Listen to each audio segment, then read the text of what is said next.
വിശുദ്ധ പൗലോസ്ലീഹ റോമാക്കാർക്ക് എഴുതിയ ലേഖനം അധ്യായം 3. ദൈവനീതിയും വിശ്വസ്തതയും. അങ്ങനെയെങ്കിൽ യഹൂദന് കൂടുതലായി എന്ത് മേന്മയാണുള്ളത്? പരിച്ഛേദനം കൊണ്ട് എന്ത് പ്രയോജനമാണുള്ളത്? പല വിധത്തിലും വളരെ പ്രയോജനമുണ്ട്. ഒന്നാമത്, ദൈവത്തിന്റെ അരുളപ്പാടുകൾ വരമേൽപ്പിച്ചത് യഹൂദരെയാണ്. അവരിൽ ചിലർ അവിശ്വസിച്ചെങ്കിൽ എന്ത്? അവരുടെ അവിശ്വസ്തത ദൈവത്തിന്റെ വിശ്വസ്തതയെ ഇല്ലാതാക്കുമോ? ഒരിക്കലുമില്ല. എല്ലാ മനുഷ്യരും വ്യാജം പറയുന്നവരായാലും ദൈവം സത്യവാനാണ്. ഇങ്ങനെ എഴുതപ്പെട്ടിരിക്കുന്നു: അങ്ങയുടെ വാക്കുകളിൽ അങ്ങ് നീതിമാനെന്ന് തെളിയും, വിചാരണ ചെയ്യപ്പെടുമ്പോൾ അങ്ങ് വിജയിക്കും. എന്നാൽ നമ്മുടെ അനീതി ദൈവനീതിയെ വെളിപ്പെടുത്തുന്നെങ്കിൽ നാം എന്ത് പറയും?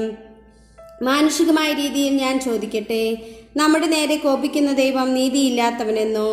ഒരിക്കലുമില്ല. ആണെങ്കിൽ ദൈവം ലോകത്തെ എങ്ങനെ വിധിക്കും? എൻ്റെ അസത്യം വഴി ദൈവത്തിൻ്റെ സത്യം അവിടുത്തെ മഹത്വം വർദ്ധിപ്പിക്കുന്നെങ്കിൽ എന്നെ പാപിയെന്ന് വിധിക്കുന്നത് എന്തിന്? അപ്പോൾ നന്മയുണ്ടാകാൻ വേണ്ടി തിന്മ ചെയ്യാമെന്നോ? ഞങ്ങൾ ഇങ്ങനെ പഠിപ്പിക്കുന്നുവെന്ന് ഞങ്ങളെപ്പറ്റി ചിലർ ദൂഷണം പറയുന്നുണ്ട്. ഇവർക്ക് നീതിയുക്തമായ ശിക്ഷ ലഭിക്കും. എല്ലാവരും പാപികൾ. അപ്പോഴെന്ത്? യഹൂദരായ നമുക്ക് വല്ല മേന്മയുമുണ്ടോ? ഇല്ല, അശേഷമില്ല. യഹൂദരും ഗ്രീക്കുകാരും പാപത്തിന് അധീനരാണെന്ന് നമ്മൾ മുമ്പേ കുറ്റപ്പെടുത്തിയല്ലോ.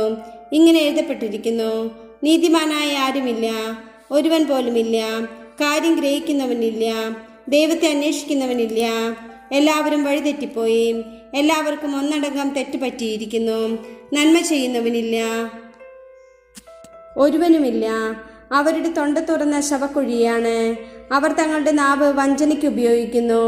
അവരുടെ അധരങ്ങളുടെ ചുവട്ടിൽ സർപ്പവിഷമുണ്ട്. അവരുടെ വായ് ശാപവും കയ്പും കൊണ്ട് നിറഞ്ഞിരിക്കുന്നു.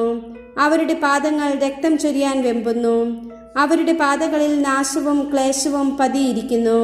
സമാധാനത്തിന്റെ മാർഗം അവർക്കറിഞ്ഞുകൂടാ. അവർക്ക് ദൈവഭയമില്ല. നിയമത്തിന്റെ അനുശാസനങ്ങളെല്ലാം നിയമത്തിന് കീഴുള്ളവരോടാണ് പറയപ്പെട്ടിരിക്കുന്നതെന്ന് നമുക്കറിയാം. എല്ലാ അധരങ്ങളെയും നിശബ്ദമാക്കുന്നതിനും ലോകം മുഴുവൻ ദൈവത്തിന്റെ മുമ്പിൽ കണക്ക് ബോധിപ്പിക്കുന്നതിനും വേണ്ടിയാണ് ഇത്. നിയമം അനുഷ്ഠിക്കുന്നത് കൊണ്ട് ഒരുവനും അവിടുത്തെ സന്നിധിയിൽ നീതീകരിക്കപ്പെടുകയില്ല. നിയമം വഴി പാപത്തെക്കുറിച്ച് ബോധമുണ്ടാകുന്നുവെന്നേയുള്ളൂ. നീതീകരണം വിശ്വാസത്തിലൂടെ. നിയമവും പ്രവാചകന്മാരും സാക്ഷ്യപ്പെടുത്തിയിട്ടുള്ള ദൈവനീതി നിയമത്തിലൂടെയല്ലാതെ ഇപ്പോൾ വെളിപ്പെട്ടിരിക്കുന്നു. ഈ ദൈവനീതി വിശ്വസിക്കുന്ന എല്ലാവർക്കും ആരെന്നുള്ള വ്യത്യാസം കൂടാതെ യേശുക്രിസ്തുവിലുള്ള വിശ്വാസം വഴി ലഭിക്കുന്നതാണ്. എല്ലാവരും പാപം ചെയ്ത് ദൈവമഹത്വത്തിന് അയോഗ്യരായി. അവർ അവിടുത്തെ കൃപയാൽ യേശുക്രിസ്തു വഴിയുള്ള വീണ്ടെടുപ്പിലൂടെ സൗജന്യമായി നീതീകരിക്കപ്പെടുന്നു.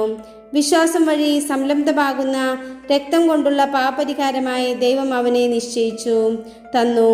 അവിടുന്ന് തൻ്റെ ക്ഷമയിൽ പഴയ പാപങ്ങളെ അവഗണിച്ചുകൊണ്ട് ഇപ്പോൾ തൻ്റെ നീതി വെളിപ്പെടുത്താനും അങ്ങനെ താൻ നീതിമാനാണെന്നും യേശുവിൽ വിശ്വസിക്കുന്നവനെ നീതീകരിക്കുന്നവനാണെന്നും തെളിയിക്കാനുമാണ് ഇപ്രകാരം ചെയ്തത്. അതുകൊണ്ട് നമ്മുടെ വൻപ് പറച്ചിലെവിടെ? അതിന് സ്ഥാനമില്ലാതായിരിക്കുന്നു. എന്തടിസ്ഥാനത്തിൽ? പ്രവൃത്തികളുടെ അടിസ്ഥാനത്തിലോ? അല്ല, വിശ്വാസത്തിന്റെ അടിസ്ഥാനത്തിൽ. എന്തെന്നാൽ നിയമാനുഷ്ഠാനം കൂടാതെ തന്നെ വിശ്വാസത്താൽ മനുഷ്യൻ നീതീകരിക്കപ്പെടുന്നു എന്ന് നാം അനുമാനിക്കുന്നു. ദൈവം യഹൂദരുടേത് മാത്രമാണോ? വിജാതിയരുടേതുമല്ലേ? അതെ, അവിടുന്ന് വിജാതിയരുടെയും ദൈവമാണ്. എന്തെന്നാൽ ദൈവം ഏകനാണ്. അവിടുന്ന് പരിച്ഛേദിതരെയും അപരിച്ഛേദിതരെയും അവരവരുടെ വിശ്വാസത്താൽ നീതീകരിക്കും. ആകയാൽ നാം നിയമത്തെ വിശ്വാസത്താൽ അസാധുവാക്കുകയാണോ? ഒരിക്കലുമല്ല. നിയമത്തെ ഉറപ്പിക്കുകയത്രേ ചെയ്യുന്നത്.